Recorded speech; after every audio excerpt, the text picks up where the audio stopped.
Estamos de volta com mais um Tecnopolítica e hoje a gente vai conversar sobre o Twitter, o Elon Musk, a volta do Orkut, enfim, as plataformas nesse contexto de comunicação turbulenta que a gente está vivendo.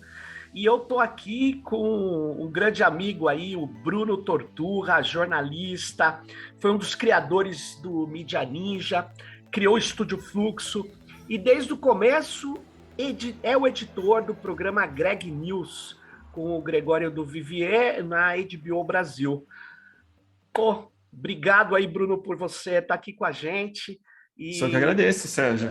Opa, Prazer estar contigo de eu volta. Eu quero ouvir você.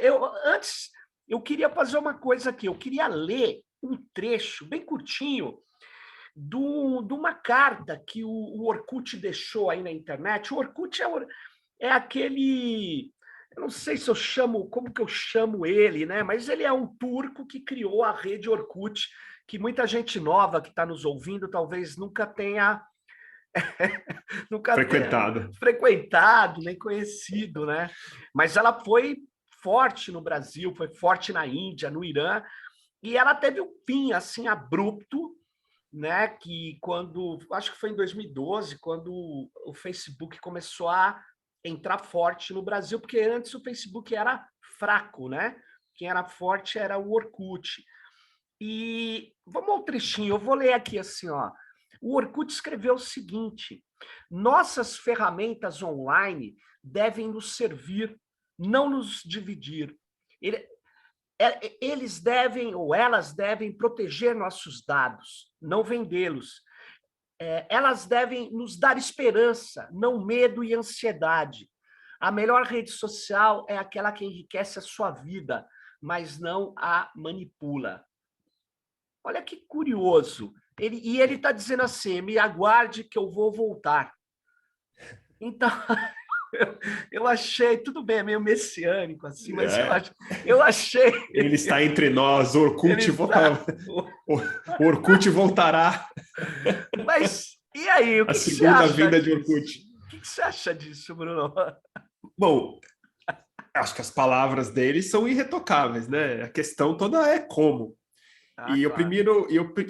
Assim, uma que eu preciso te falar, acho que antes de mais nada, é muito estranho que eu sou seu entrevistado para falar disso, porque eu que queria te entrevistar a respeito mas de tudo aí isso.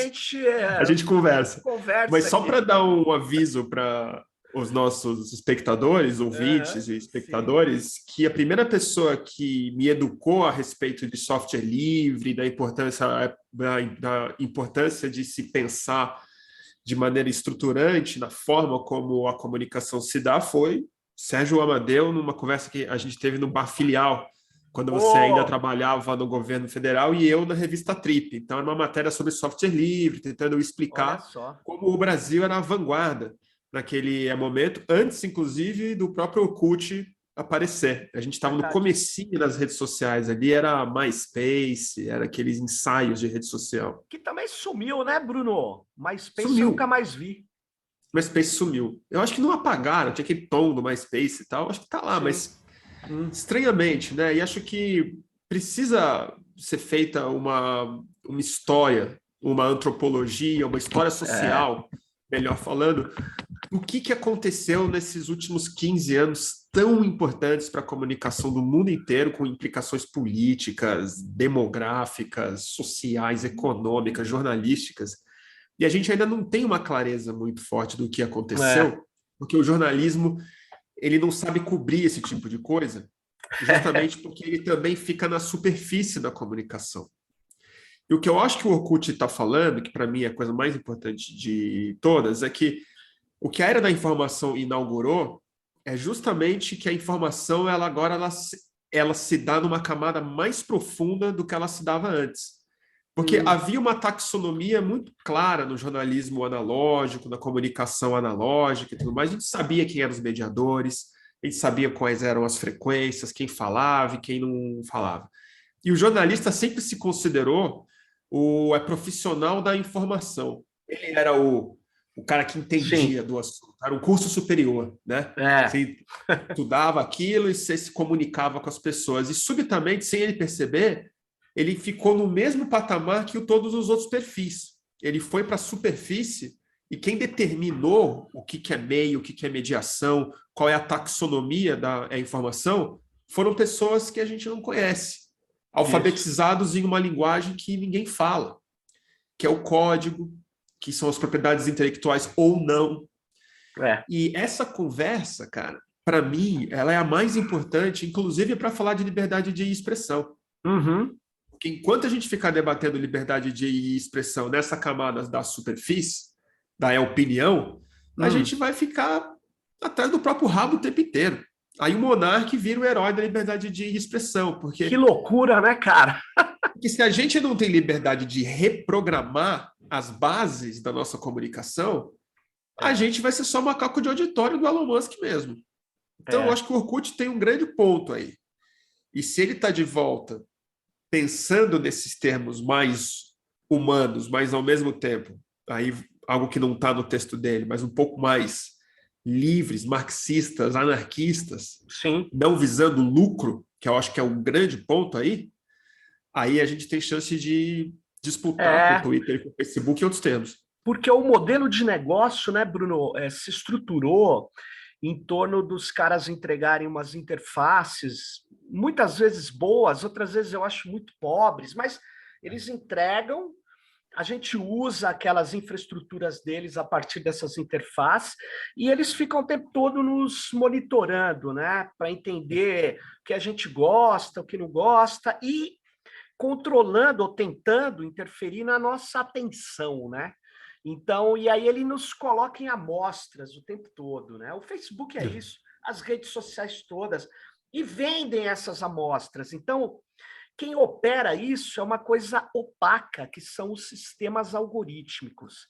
Exato. E aí a gente tem vamos falar assim, um espaço público, né? Onde está todo mundo nessas redes sociais, que junta duas coisas ruins, né? Que é a opacidade da gestão, que nem você falava antes, quando alguém, um jornalista, vai num telejornal e fala, você vê o cara falando, você vê ou ouve a mensagem dele. Aqui, essas plataformas nos controlam, controlando o que a gente vê, e a gente não sabe que eles estão fazendo isso, a frequência de mensagens que nos atingem.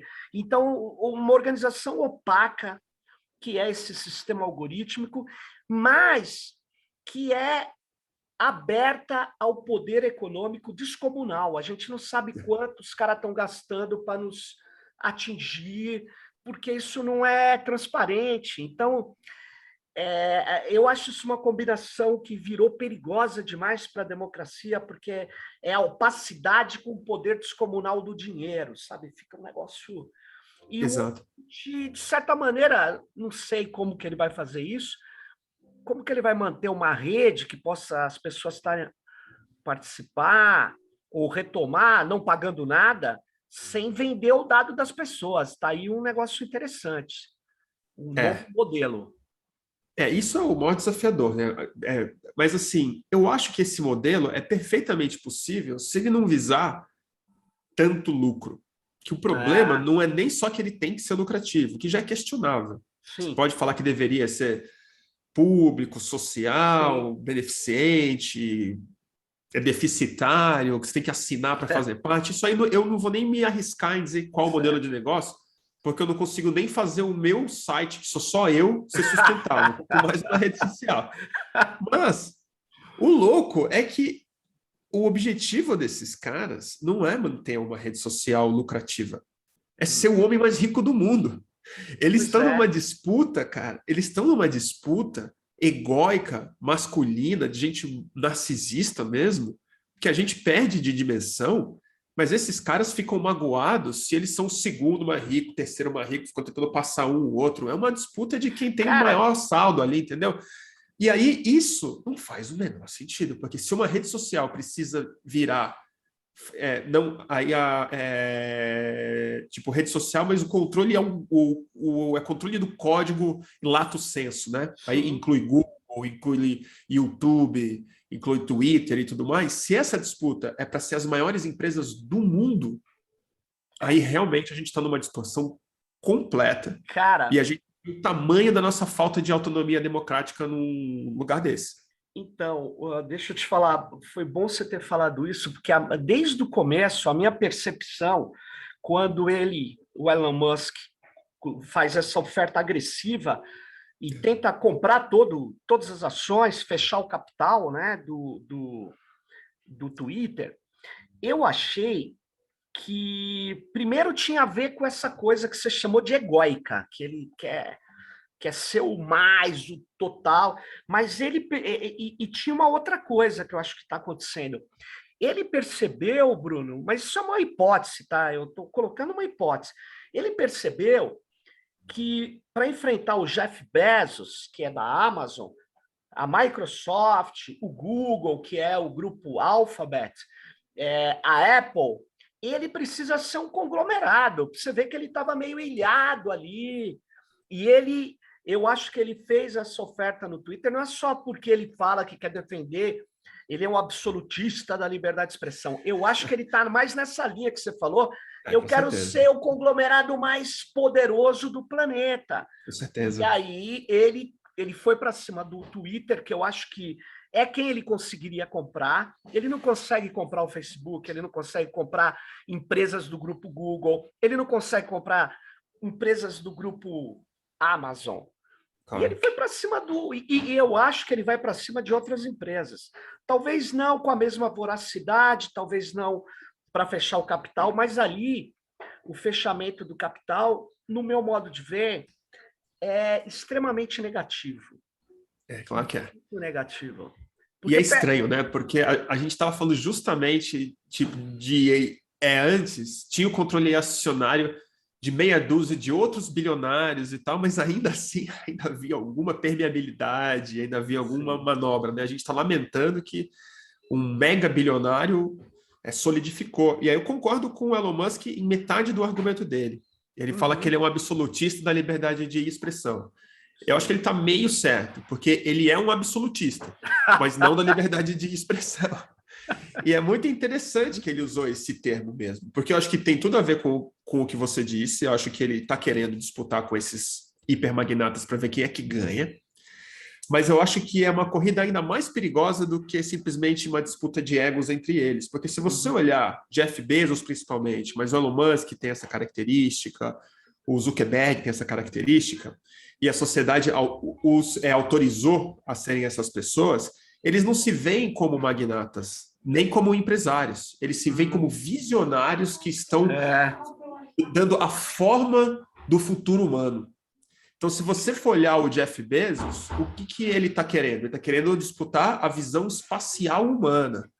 Ele dá palestras sobre o futuro evolutivo, sobre a questão da vida, edição genética. Ele fica falando sobre essas coisas em Davos. O Elon Musk, todo o investimento dele, isso que é interessante, recentemente é que ele foi para a internet e para o mercado da informação. Isso. Mas tudo que ele tinha antes era o quê? Visão espacial privada. Qual que é o destino do ser humano no espaço? Ele vai falar Marte. Como é que a gente vai colonizar Marte? A visão do Elon Musk. Aí, é carro. A visão de transporte público e privado, ele quer determinar. Ele quer ter o padrão da conexão cerebral cibernética. Da Neurolink. Empresa privada dele. Exatamente. Então, esses caras, eles estão de olho no futuro humano. Eles têm essa coisa do transhumanismo, do Vale do Silício, desses caras que estão criando uma nova mitologia em torno deles próprios. Aliás, então, eles estão, Bruno, eles estão nessa linha. Muitos deles participam desse projeto Singularidade, que é um projeto de controlar o que eles chamam de hardware humano e tirar... E, na verdade, eles estão botando dinheiro nisso, fazendo isso e vendendo essa ideologia ou essa prática discursiva. Não sei, eles estão se vendendo, né? Eles se veem como visionários e, mais importante do que isso, como os heróis da Ayn Rand, né? Eles leram todos Ayn Rand e os que não leram são influenciados por essa filosofia de quinta categoria, mas virou filosofia lá naquela região, por algum motivo uma má literatura acabou virando um ideal humano. E esses caras se veem dessa forma porque eles entendem o próprio Estado, a política, como algo obsoleto. Sim. Eles não se veem como ditatoriais, eles se veem como à frente do resto dos seres humanos. Isso. Porque no ultracapitalismo, ser tão bem sucedido assim financeiramente deve ser sinal de algum tipo de genialidade, sabedoria, e tem a ver com o calvinismo, né? Lá atrás, ó, você está falando, eu estou me lembrando do Max Weber, que era um liberal, um sociólogo importante. Ele fala, pô, o espírito do capitalismo tem muito dessa ideia de eu sou o escolhido. E olha os sinais, eu sou rico pra caramba, né? Então eu sou o escolhido, eu posso ditar os caminhos, né? Agora, esses caras aí são losers, né? Tem essa ideia muito forte na sociedade norte-americana do loser, o cara que não merece nenhum um sistema social de saúde, porque Deus o abandonou. Deus dá sinais de quem ele protege. E é isso mesmo que você está falando. Eles são... É uma coisa perigosa, porque convive e é um calvinismo radicalizado. Assim, radicalizado. Tipo o ISIS do calvinismo. Porque os caras já estão num lugar assim, niilista já. Né? Porque eles estão enxergando também no curto prazo, que é outra questão, que está na singularidade. Eu sei porque eu morei lá em São Francisco, e eu já voltei várias vezes. E eu já fui no Congresso da Singularidade, 2 vezes. Ah, você já foi? Já fui. É só. Lá atrás, a última vez que eu fui foi em 2010. Sim. E o Kurzweil foi lá, o cara que cunhou esse termo e tudo mais, que hoje está no Google, né? Diga-se de passagem. O Google paga um salário milionário para ele pensar o transhumanismo, né? E esses caras, eles têm justamente algo que é muito interessante quando você pensa, porque se você abandona a espiritualidade declarada, se você é materialista, cientificista, algum espírito humano seu ali, alguma coisa muito arcaica, vai aflorar com o sentido da transcendência e da espiritualidade. E eles construíram isso em torno de si mesmos, porque eles não acreditam em Deus, nem que eles são escolhidos por alguma força, mas eles acreditam nessa meritocracia muito transcendente, nessa meritocracia de que, no fundo, eles são os mitos do futuro. Então, o Jeff Bezos tem uma empresa, cara, que chama Origem Azul. Origem Azul. Por que ele fala isso? Porque ele acha que no futuro, na hora que formos todos uma espécie interplanetária e a galáctea, nossa origem foi azul aqui no planetinha azul. Azul by o grande Jeff Bezos, o homem que vai ter uma estátua em cada planeta. Né? E o Elon Musk está tentando fazer o upload da consciência dele em algum chip aí, porque ele não quer morrer. Então, esses caras têm um problema que vai bem além do capitalismo puro e simples. Eles se veem como a semente de uma humanidade futura. Olha, você está falando, Bruno, tem um texto que é... como que chama? Dark Enlightenment. Eu tenho falado várias vezes, esse texto me chama muita atenção, é do Nick Land, que é eu acho que o Nick Land é inglês, era daquele movimento aceleracionista, mas depois ele caminhou para essa extrema-direita. Ele é um cara super respeitado na extrema-direita, e ele, numa hora lá desse texto, ou num blog, agora eu não estou lembrado, esse Nick Land fala, pô, mas nós temos que criar uma projeção maior da humanidade, sabe? Isso que você está falando, eu sou um super-humano, e eu vou fazer essa super-humanidade com tecnologia. E aí, esses outros aí, a gente deixa para lá, né? Esses que não são qualificados para serem super-humanos, né? Então, exatamente. Por isso que eles estão... Eu li agora, saiu num desses jornais aí, que quem convenceu ou incentivou o Musk a comprar o Twitter, falar, vamos lá, vai para cima, foi um grupo de pessoas que inclui o Peter Thiel, que é esse cara que fundou... Foi junto com o Peter Thiel? Não, ele não comprou o Peter Thiel. Não, mas ele estimulou o Elon Musk a comprar o Isso, Twitter. tem um grupo, cara, Olha, que chama... Que participa até o fundador do Twitter, mas ele é mais... O Dorsey, se eu não me engano, ele é mais... Jack Dorsey, Ele é mais comedido. Mas nessa reportagem, eles dizem o seguinte, eles têm um grupo que se reúne desses iluminados que você está falando, mas que não inclui o Bezos, porque eles têm facções, outra facção, né?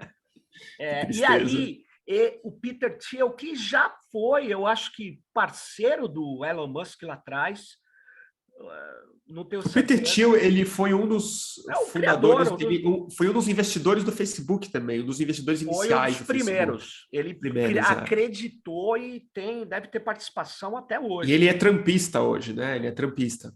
Ele é mais que trampista. Ele é trampista. Ele é trampista. E ele tem, nesse texto do Nick Land, o Nick Land traz uma frase do Elon Musk, não, do Peter Thiel, dizendo assim: não há mais condição da liberdade conviver com a democracia.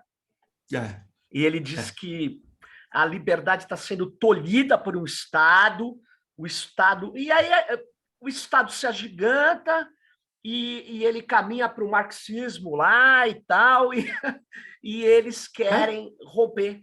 Eles querem romper com a democracia. A democracia não faz sentido para eles. Ele quer um outro mundo e eles têm dinheiro para fazer isso que você está falando, né? Eles têm dinheiro suficiente, eles têm um imaginário coletivo que joga a favor deles, porque é a coisa mais triste que existe no Brasil. Nós vimos isso, né? A gente vê isso de forma muito intensa, tanto no Twitter, mas vê isso em mesa de bar, vê isso quando você pega um Uber e tal, que as pessoas acreditaram que ser bilionário é mérito, né? E que existe algo de valor nessa pessoa. Essa pessoa trabalhou, essa pessoa mereceu, melhor falando.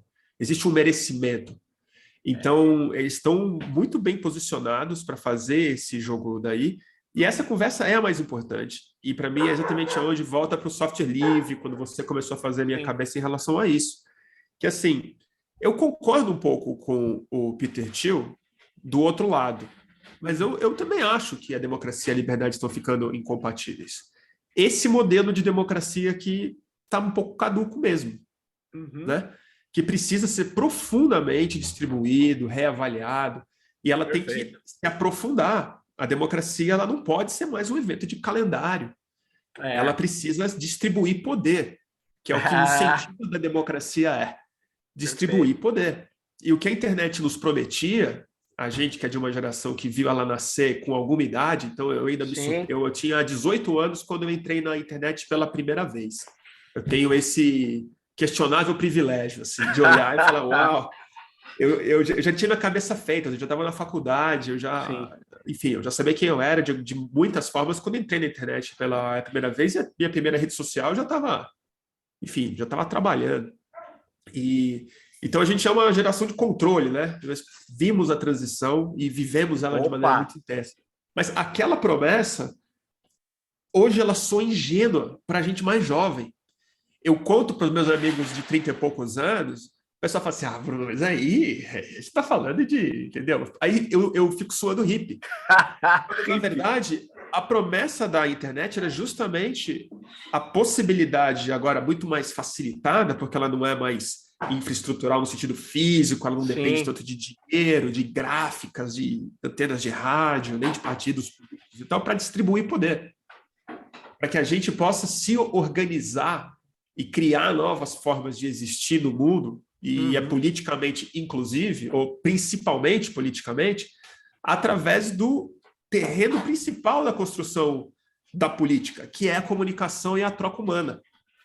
Então, quando você cria possibilidades abertas, democráticas, não bilionárias, não fechadas, não proprietárias, esse ambiente ele vai te oferecer coisas que você nem sabe ainda. Mas são novas possibilidades de organização, de conversa, de uma formulação de discurso. E o que esses caras fizeram, na minha cabeça, pela vocação autoritária deles, que se prova pelo simples fato de que eles são bilionários, porque assim, eu não acredito num bilionário democrático. Nem Eu não eu. acredito. Eu acho que é um oxímoron. Não tem como. Eu acho que dá para você ser um milionário democrático. Mas as pessoas não entendem essa diferença da escala de 10, da potência de 10, né? Dos graus de magnitude. Verdade. Quando você multiplica por 3 graus de magnitude, bilhão é uma coisa que não cabe na cabeça das pessoas. Não é mais dinheiro isso. Isso já é poder numa outra dimensão. Você já mexe com o mercado financeiro, com as commodities. As pessoas te enxergam como um país, não como uma pessoa mais, né? Então, eu acho que esses caras... Então, só para encerrar, que eu acho, assim... Desculpa, só para concluir mesmo, que eu acho que... Eu concordo com o Peter Thiel. Essa democracia que a gente tem hoje em dia, republicano-democratas, PSL, União Brasil versus PT, ela não vai dar conta, Sérgio, do nosso desafio. Ela não está dando já. Não, a gente precisa aprofundar essa conversa. A democracia nossa representativa liberal, ela é muito frágil, né? Ela permite surgir essas coisas aí que a gente... eu acho que eu já cheguei a te falar isso. Eu tenho uma péssima impressão do que está acontecendo hoje. Está vendo uma onda fascista, como veio no início do século XX. A gente tem uma onda, não é uma coisa qualquer, não é assim meia dúzia de louco. E esses caras estão contribuindo para isso, porque eles são, na verdade, autoritários extremos, eles são absolutistas. E a liberdade de expressão que eles defendem é discutível, né? Porque assim, eu acho que ninguém pode ser tolhido de colocar a sua opinião, trazer sua versão dos fatos. Agora, cara, quando o cara inventa um fato, e não é uma atividade literária, humor, não é uma ficção, não, sem brincadeira, eu falo assim, não, ô Bruno, eu acabei de voltar de Marte ontem e tal.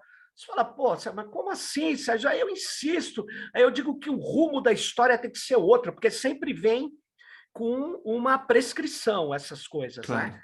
Aí, aí você vai falar, porra, cara, mas você tá falando sério? Eu falo, tô falando sério. Aí não dá, porque aí você criou um problema grave.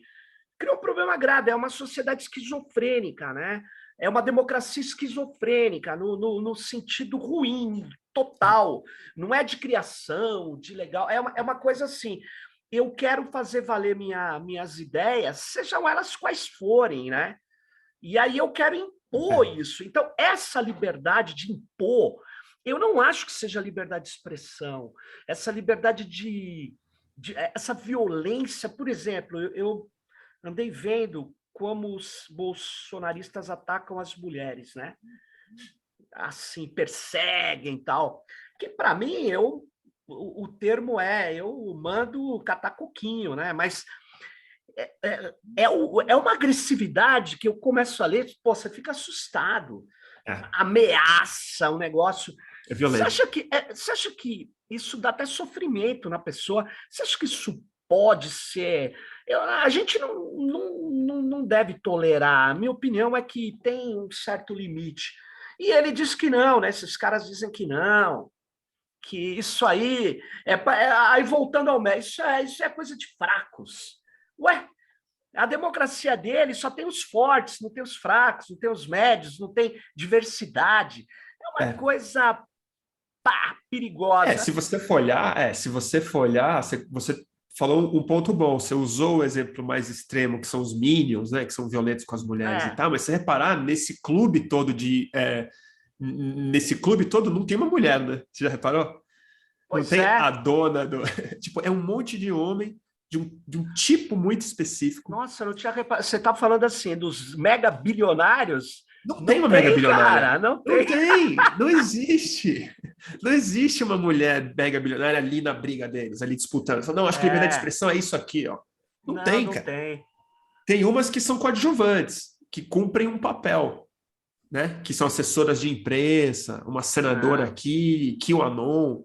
Mas, assim, do clube do Peter Thiel, você pode saber que naquele clube que eles se reúnem em algum rancho em Montana, não tem mulher.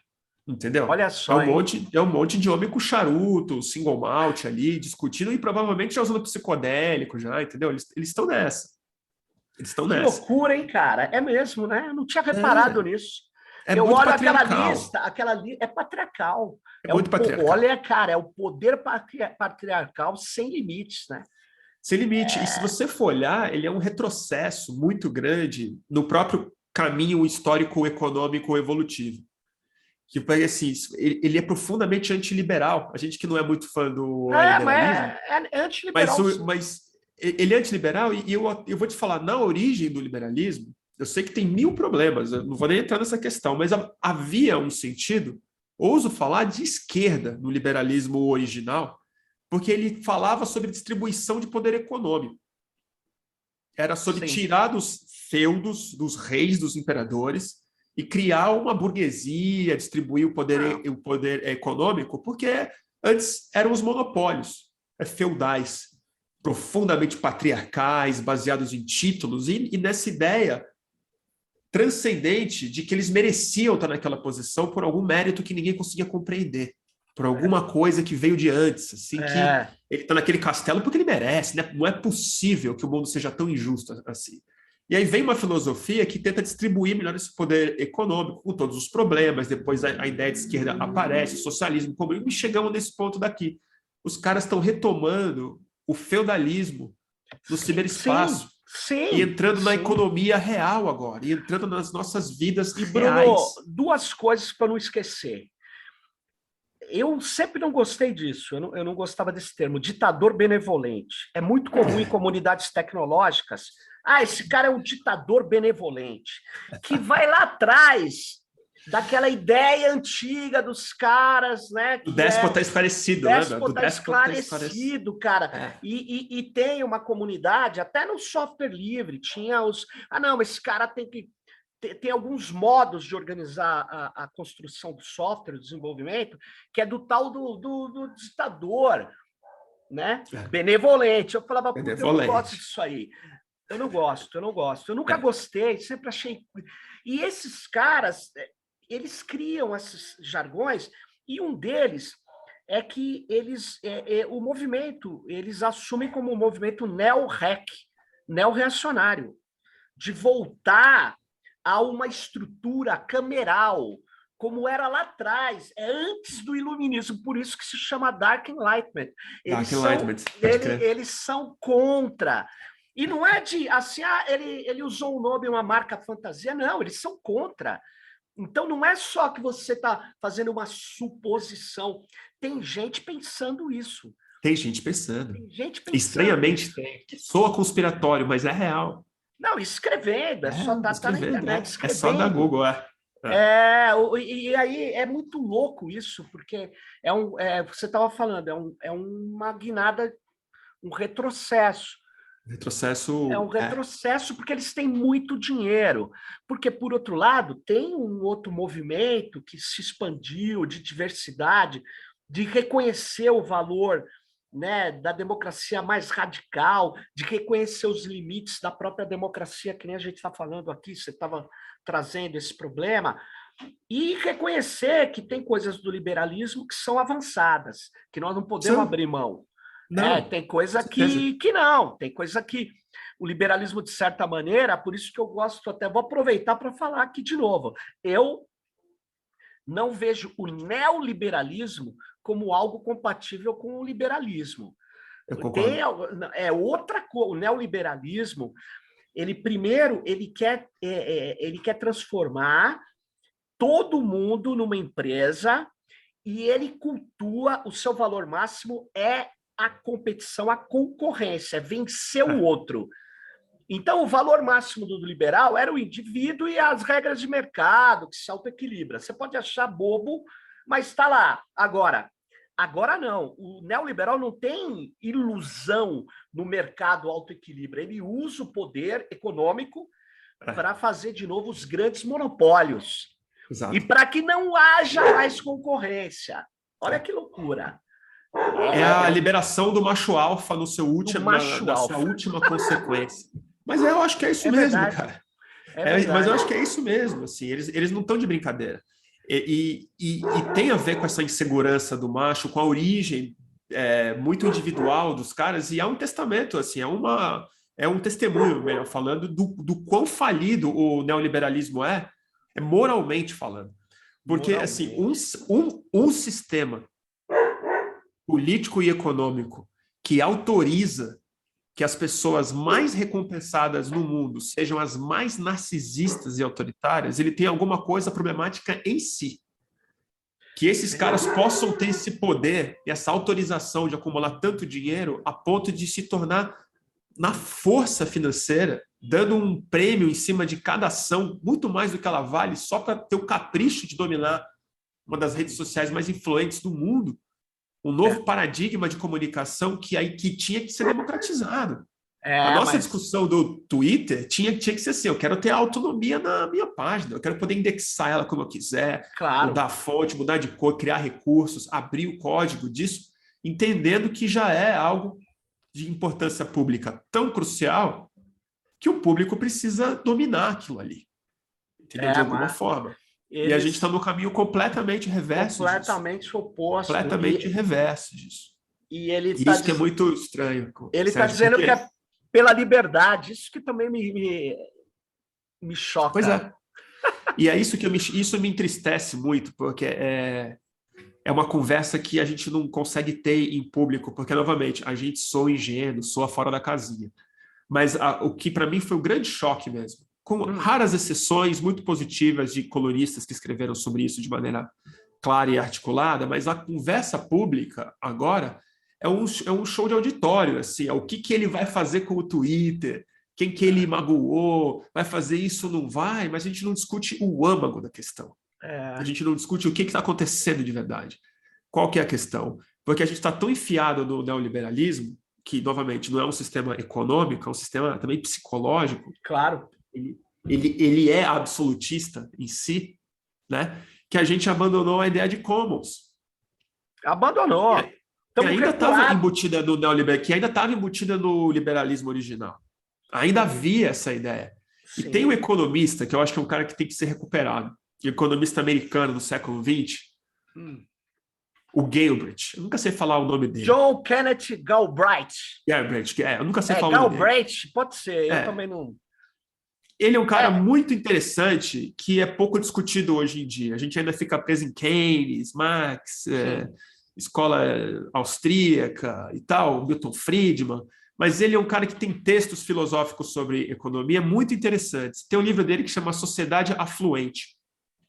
E ele explica uma coisa muito interessante. Ele fala que tanto o liberalismo e o marxismo e a economia mundial até o século XX, até o meio do século XX, ela tinha uma premissa histórica básica, que é a gente vive no mundo de escassez. Então, assim, a economia era um jeito de tentar lidar com a falta de recurso e com os recursos limitados a começar de alimentação, que até o meio do século XX a gente não tinha acesso a fixar o nitrogênio no solo, então tinha um teto baixo até onde a humanidade podia ir em termos de crescimento populacional, inclusive. E ele fala que nos anos 50 aconteceu algo que ninguém percebeu, mas que a gente criou uma economia que tem mais do que a gente precisa. E a economia nunca foi repensada a partir disso. Ela continuou sendo estruturada com uma mentalidade de escassez em um mundo que tem mais comida do que boca. Em um mundo que tem mais carro do que motorista. E um mundo que tem mais metro quadrado feito do que a gente para morar. E aí você mais vai criar... celular do que usuário. E aí você cria um negócio que ecologicamente nós vemos a consequência devastadora que a gente vai enfrentar daqui em diante, mas basicamente a gente nunca teve essa conversa estruturante nos órgãos internacionais e nas políticas econômicas dos países. A gente ainda tem uma mentalidade primitiva, primata de acúmulo, de competir, de ver quem que tem o mérito de conseguir mais recursos, quando na verdade seria a era de ouro para a gente pensar numa economia de distribuição e não uma economia de competição. Mas, Bruno, um outro economista que escreveu como que é o Capital Imaterial, o André Gorz, ele morreu, ele tem até uma carta bonita, porque a mulher dele estava com câncer, ele se mata e morre junto com a mulher. É uma coisa. Mas, enfim, Nossa. ele era um cara super. Ele já estava bem velhinho e tal. E o André Gorz, ele tem também essa perspectiva, ele mostrava que a sociedade podia trabalhar a ideia de um tempo livre e reduzir o trabalho, porque ela é abundante. Você está me lembrando o Galbraith, ou não sei também pronunciar qual o nome correto dele, mas ele tem um outro texto que, quando você estava falando, me veio à cabeça, que se chama Sociedade do Contentamento. É um texto meio de um ensaio, é um texto curto dele, que é um dos últimos, eu acho, onde ele dizia assim, cara, como que os pobres apoiam reduzir imposto dos ricos? Que ele estava criticando aquela linha americana. Se você der dinheiro para os ricos, a sociedade O trickle melhora. down, né? O trickle down economics. O trickle down. Aí É. ele detonou isso me marcou muito, porque ele mostrava que não tem a menor condição. Ele não me lembro se ele usava o termo ideologia, acho que não, mas ele falava, e vinha toda hora essa dúvida: como é que o cara mais pobre apoia isso? Que é, por outro lado, isso que você estava falando há pouco. A molecada, ela é incitada a achar que, pô, mas um dia eu vou ser isso, eu sou o Elon Musk, eu sou o cara da startup que vai virar uma mega, ultra big empresa. E é uma coisa que não ocorre, é só você ver. Só que fica essa, pô, sei lá, essa propulsão nesse sentido. E coisas que a gente não consegue resolver, como você falou, no plano internacional, a gente não consegue resolver. Mas você pega essa eleição que está tendo no Brasil, sem entrar no mérito de ninguém, eu quero dizer o seguinte: a gente, todos nós, a gente vai aceitar que alguém fale, para criar emprego, precisa aumentar o PIB. É verdade, aumentar o PIB, criar emprego, mas esse negócio de crescimento econômico o tempo todo, será que não tem uma outra perspectiva que seja aceitável? Porque ela é marginal. Eu sei que tem várias, todas muito marginais. Porque a gente não tem um acordo disso que você falou. Gente, a fome não é por falta de comida, é por falta de dinheiro. Então tem dinheiro sobrando, tem comida sobrando. Por que a gente não monta uma outra perspectiva? Que eu acho que não rola. Eu acho que assim, isso para mim vai bem além disso que você colocou, que tá perfeito. Por que o pobre defende corte de imposto de rico? Por que ele entende que o patrão, no fim das contas, é um gerador de emprego e não o cara que está te explorando, né? Quer dizer, isso custou caro para os caras criar. Isso foi uma construção cultural de décadas. Muita gente morreu no caminho, muito grevista tomou tiro, muita gente foi presa, muita gente foi difamada, muito filme teve que ser financiado, e ainda estamos nessa luta. Ontem foi 1º de maio. Agora, final de contas, né? Mas eu acho que ela vai até além. Assim, isso é uma questão moral tão profunda que a economia, como está dada, a economia neoliberal, Thatcher, Milton Friedman, e Ronald Reagan, e Pinochet, e Paulo Guedes, ela está tão naturalizada de realidade que ela parece para as pessoas mais natural do que a própria natureza. Eu digo isso de maneira literal, assim. A economia, ela é mais inescapável do que a ecologia. É verdade. Então, assim, o crescimento econômico nesses moldes, a geração de lucro, os juros do Banco Central, ele se travestiu de uma ciência natural física. Assim, essa é a lei da gravidade. As coisas caem dessa forma, com essa aceleração. É assim que a política fiscal entendeu? O teto de gastos é como se fosse a segunda lei da termodinâmica, entendeu? É isso. A natureza que se vire, os trabalhadores que se virem, e vocês que se virem para comer, e se roubar, a gente manda a polícia. É isso. Que é para proteger isso. E esses mega ultra bigs, esses bilionários, por isso que tem um cara, eu acho que chama Cédric Durand, é um francês. Não, agora não sei se é Durand. Ele tem um livro que chama Tecnofeudalismo, que ele está dizendo que essas bigs estão criando uma estrutura tão poderosa que aí eu agrego uma ideia assim. Daqui a pouco eles têm uma milícia que é uma empresa de segurança para. Mas ele já tem. É a milícia Eles não armada, têm. exército. As big techs ainda não têm. Mas, ainda não tem. Mas as de petróleo tem há muito tempo. É verdade, as Aquelas de petróleo tem há muito tempo. Há muito Há tempo. muito tempo. É que não dá essa ideia, Bruno, porque porque daqui a pouco eles começam a olhar, eu acho que eu vou comprar. Mas o exército deles, infelizmente, vai ser de drone, vai ser da Boston Robotics, que vai fazer aqueles cachorrinho blindado. E que vai ser Boston Dynamics. O controle dos chips. Eu fiz até o Tecnopolítica, que mostra que os Estados Unidos controla o desenvolvimento do semicondutor assim, cara. Assim, claro. A Taiwan tem a impressora, mas não tem a última tecnologia. Eu fiquei pensando, mas por quê? Por causa de míssil. Eles querem controlar a velocidade de um chip, um nanosegundo. Cara... É muito doido, né? E tudo isso é patologia. Guerra, tudo isso é muito patologia de homem muito mal resolvido. É isso que é a coisa mais louca para mim do patriarcado. É nesse lugar que se dá. Ele é uma disfunção psíquica política que criou um sistema através da violência milhares de anos atrás e que ele se perpetuou porque ele se perpetua naturalmente. Eles continuam nessa situação. Mas eu me lembro disso que você falou de chip. Eu lembro de uma das experiências mais chocantes que eu tive. Eu sei porque era uma experiência psicodélica. Eu tinha tomado LSD e fui no Museu de História Natural em Nova York. E aí tinha uma exposição sobre o espaço, observatório e tal. Estava preparado para ter uma experiência maravilhosa. Aí quando eu entro no planetário, era um filme sobre mineração em asteroides. Ô, louco! Mineração em asteroide.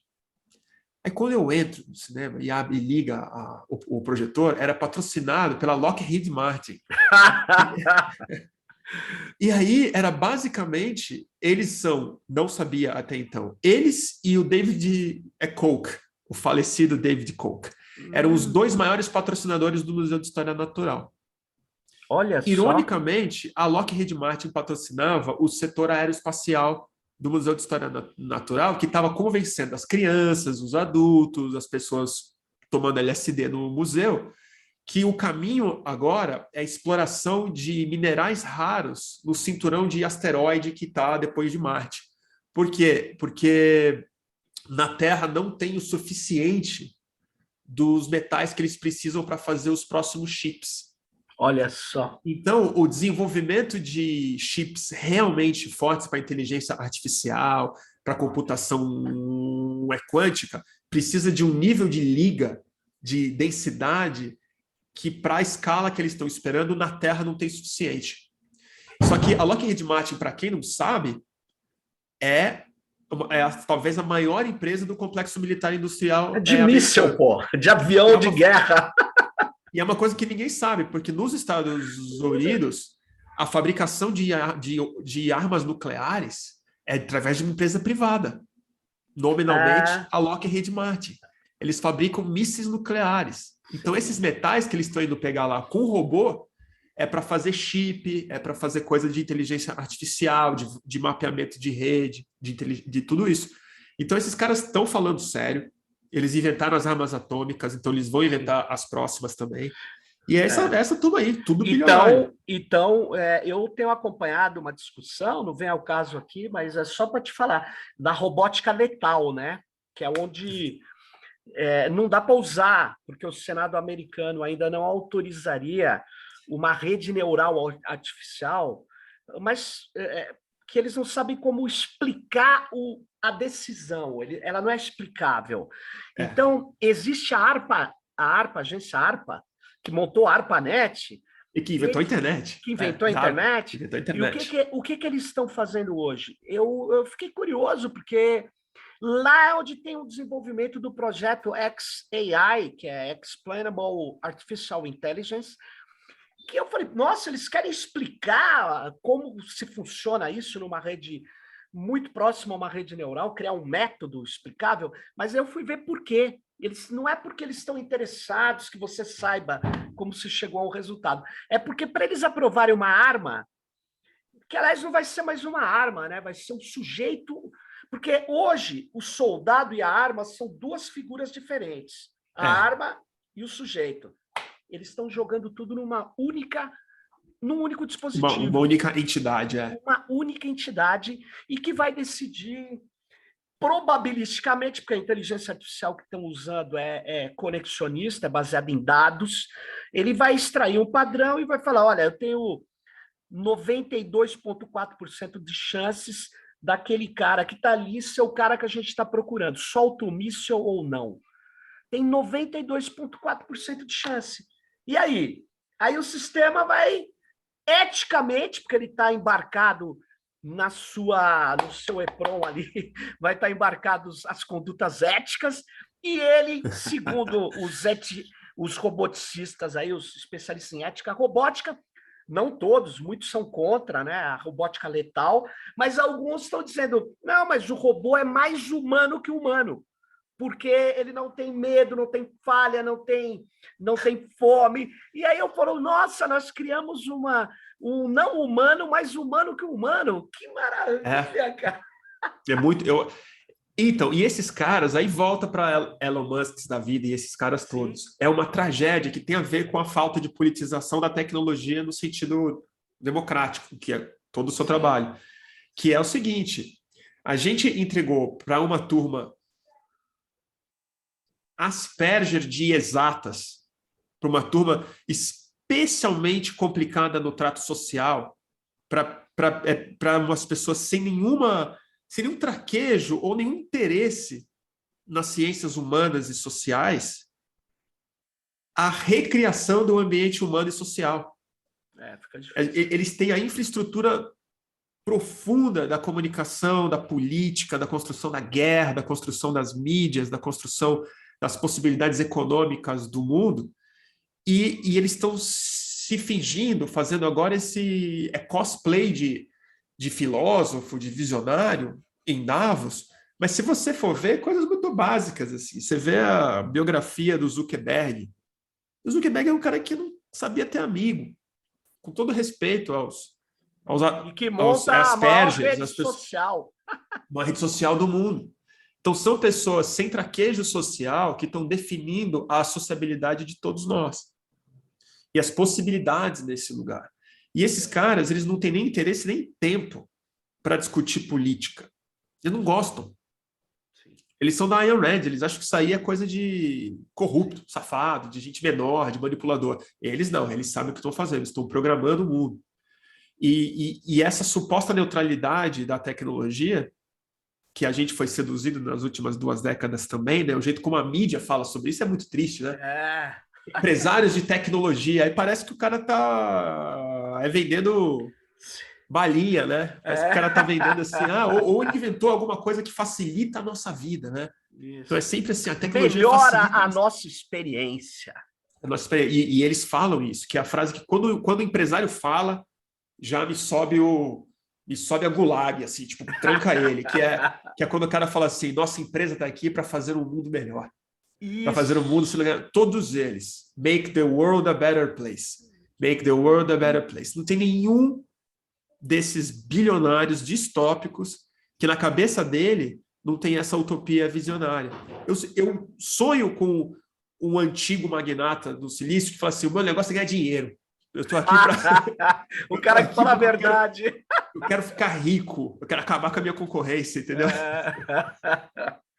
Mas, Bruno, deixa eu te falar, a gente está chegando aqui a 50 minutos, a gente nem tocou no... Nem tocou no Twitter direito. Twitter. Mas tudo bem, eu tenho que encerrar, porque eu tenho um padrão, já que estamos falando de classificação. A questão é, muito obrigado, mas eu acho que nós aqui passamos assim por temas que são extremamente relevantes nessa conversa, e eu acho que a gente precisa voltar a bolar isso para a gente continuar esse enfrentamento dessas questões, né? Porque... E eu vou te convidar para ir no Fluxo e eu vou te entrevistar legal. mesmo, porque eu quero te escutar, porque eu não tenho ideia de como é que fazer isso, é que você retome um pouco essa história do software livre brasileiro, sim, que para mim foi uma das grandes perdas, já começou no governo Dilma, então não é nem uma questão do golpe para cá. Não, mas do golpe para cá a coisa se perdeu. Sim. Mas qual era esse caminho que você vislumbrava no E-Brasil lá naqueles anos, o trem que a gente perdeu e como que a gente põe ele de volta no trilho, além do Orkut, né? Para que o Orkut não seja o nosso ditador, o nosso benevolente. Não, ideia. Eu vou com o maior prazer lá no Fluxo e a gente conversa, porque tem muita coisa para falar sobre isso. Algumas coisas eu até tenho muita dúvida, mas são coisas outras que eu vejo que foram... o software livre foi atacado, né? Ele foi organizadamente atacado, mas não explica o que aconteceu também. Não, teve algumas coisas que foram, na verdade, não sei, a gente errou mesmo, sei lá. Mas a gente conversa na próxima. Vamos estourar, senão a gente vai ficar mais 1h30 aqui. Valeu, Bruno. Obrigado pela sua participação. É um prazer falar contigo. O prazer é meu e fique ligado aí todas e todos no próximo Tecnopolítica. Tchau aí. Tchau, Sérgio.